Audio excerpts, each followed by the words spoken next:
Job provide చేయగలరు కాబట్టి అంటే వాళ్ళకి ఎలాంటి భరోసా ఇస్తారు? మీరు మంత్లీ ఇంత సంపాదించుకోవచ్చు, లేకపోతే మీరు ఇంతమందికి మీరు ఎంప్లాయ్మెంట్ కల్పించగలుగుతారు, ఇలాంటివి మీరు ఎలా ప్లాన్ చేశారు? డెఫినెట్గా అండి, లోకల్లో ఉంటూ వాళ్ళకి నచ్చిన టౌన్లో దగ్గరలో ఉంటూ డెఫినెట్గా 30,000 అయితే ఎన్ని చేయొచ్చు.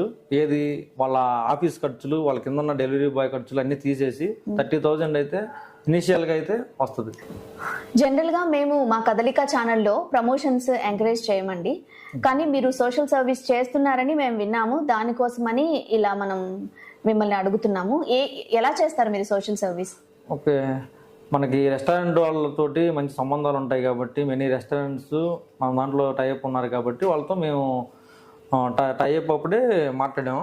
అంటే మీ దగ్గర ఏమైనా సాయంత్రానికి లేదా మిగిలినది కానీ అంటే వేస్టేజ్ కాకుండా ఆ ఫుడ్ అంతా తీసుకొని మేము కలెక్ట్ చేసి railway stations, bus stands and platforms ఎవరైతే ఉన్నారో వాళ్ళకి అందించడం జరుగుతుంది. అట్ ద సేమ్ టైము విలేజ్లో గవర్నమెంట్ స్కూల్స్లో ఉన్న అమ్మాయిలు ఎవరైతే ఉన్నారో ప్రతి సంవత్సరం, అంటే మనం స్టార్టప్లో ఉన్నాం కాబట్టి పెద్ద అమౌంట్ కాదు, ప్రతి అమ్మాయికి ఎవరైతే కొంచెం ఇదిగా ఉన్నారో వాళ్ళకి 1,000 రూపాయలు అనేది ఒక 20 మందికి సంవత్సరం చొప్పున మనం ఇవ్వడం జరుగుతుంది. వెరీ గ్రేట్ అండి, కంగ్రాచులేషన్స్. విలేజెస్ లో ఫుడ్ డెలివరీ అనే ఒక బెస్ట్ థాట్ తో మీరు వచ్చారు, అది చాలా చాలా మంచి విషయం అండి. దాంతో పాటుగా ఇంతమందికి ఎంప్లాయ్మెంట్ కల్పించడం కూడా చాలా చాలా మంచి విషయం.